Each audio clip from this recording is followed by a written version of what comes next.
Guys আমি চলে এসেছি আমার বন্ধুর বউ হাতে।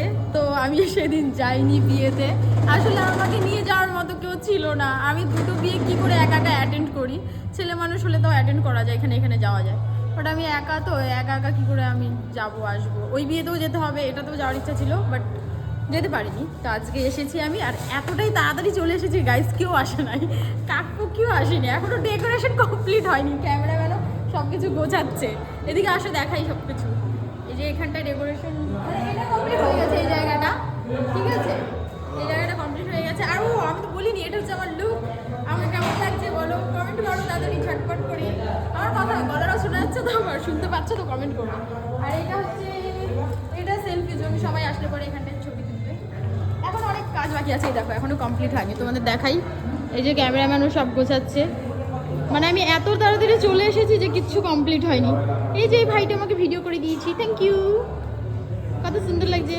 আর আমার বন্ধু কখন আসবে কে জানে, জানি না, বন্ধুর বউ কখন আসবে জানি না। তো একটা সুবিধা কি হয়েছে বলো তো, আমি হচ্ছে এখন ফটাফট করে কয়েকটা ছবি তুলে নেবো, যেহেতু কেউ নেই, সুন্দর সুন্দর করে ছবি তুলে নেবো। একাই আছি আর একাই পুরো জায়গাটা আর কি। চলো এবার ছবি তুলি, টাটা।